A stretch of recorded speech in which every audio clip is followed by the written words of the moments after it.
Hi everyone, welcome to another painting tutorial. Today we're going to be using ink instead of watercolor, but we're using it in the same kind of way. You can see here I'm adding water to the ink to dilute it, just like I would watercolor. Now what I'm doing is just tapping my brush at a very slight angle, almost straight up and down, to create this tree texture effect. And this will essentially be what I do for the rest of the painting.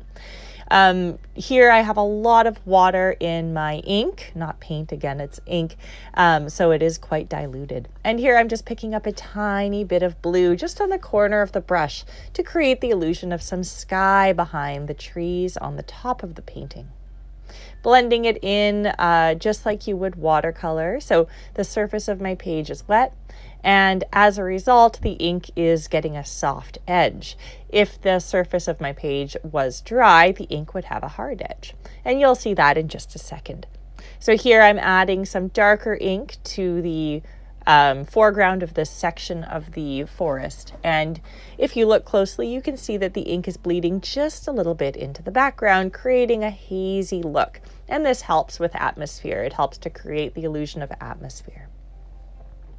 Now before we do the next step, we need to blow dry, and that's because we want our edges on the next tree to be more solid.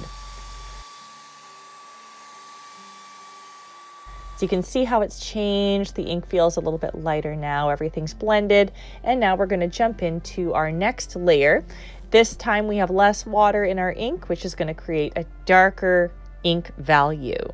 All right, so if you want darker ink, you add less water, just like watercolor. Just tapping that brush again at a very, very slight angle. So the bottom of the brush is hitting the page just a little bit before the top of the brush. And as you might imagine, what this does is it spreads the bristles on the bottom out just a little bit. There we go, we're letting it dry again. Now for the next layer. So this just goes on and on. Every layer we add just a little bit less water to our ink. You can really see the tapping here. My page wasn't quite dry enough, so I just gave it a quick blow dry there.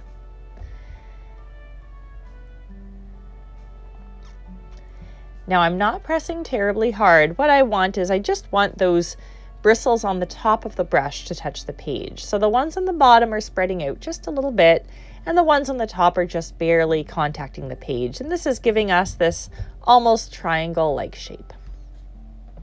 As I get closer to the bottom of the page, I'm getting closer to the foreground.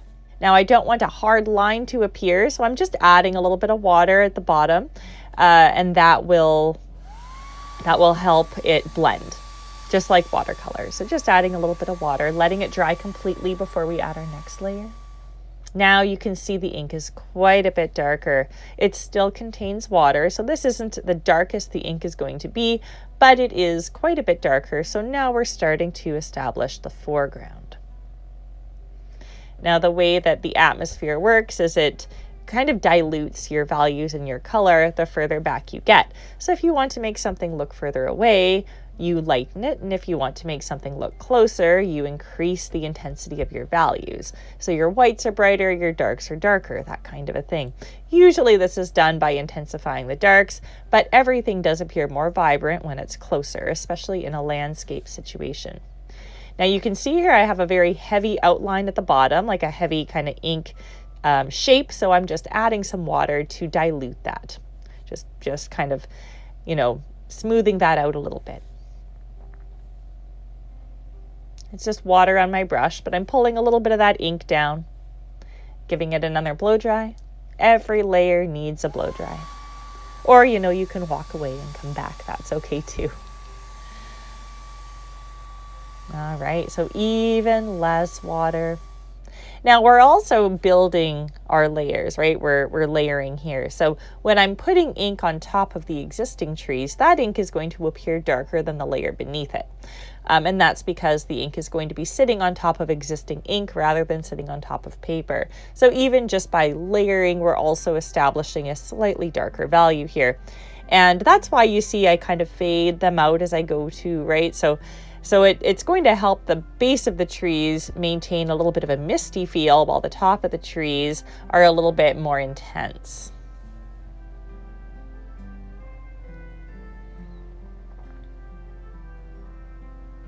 And I'm still using that exact same brush stroke. The difference now is I'm trying to make my trees appear visibly bigger. So you can see that instead of doing one dab per tree, now my trees are comprised of maybe 5 or 6 dabs kind of stacked on top of each other to create that tree shape. So now I'm working a little harder to build out the illusion of trees. Because these trees are bigger, they're closer to us, and they are part of the foreground. Adding just that little bit of water again so that I don't have a hard edge there, so that when I put my next layer in, I won't be able to see that line through the trees. Blow dry. Got to make sure this is nice and dry. Now we're in the foreground, so I'm going straight in with black. You can see I'm using just black. No water is in my ink at this point. You will still get texture though, because where ink lays on the page a little thicker, it's going to be more dark. Where it's a little bit, thinner, you're going to get less. And because I'm dabbing here, I don't have a solid stroke. So there's still the illusion of light traveling through the trees, just based on the impression that my brush is leaving. There's little gaps in there that give us the softness of a tree edge. Even though the ink is black right now, there's no water, there's still a little bit of light that's able to travel through our trees, and that helps to create a more realistic looking tree. So now I'm using multiple strokes to build each tree. Right, 1, 2, 3, 4, 5, 6, 7, 8, 9, 10 per tree. Dab, dab, dab, dab, dab, dab, dab. Never ever stroking, just always dabbing my brush. Working on the tips of those trees, you can really see how the light travels through the brush just because I'm dabbing, right? So each individual brush stroke bristle, I should say, is putting down a little bit of ink. And I just went in here and just dumped ink directly on my page. I'm like, let's go for it. Let's make this super dark. So right there, I'm just using ink, and I'm pulling the ink from that little space, and that's going to give me this very, very dark area right at the bottom, which is going to be nice. It's going to give us a good base, and it's going to, we're not going to have any little eye traps down there. We're not going to have too many little pieces of white right at the bottom. So it's going to give us a really, really solid foundation by just going straight in with the black ink right directly on the page there.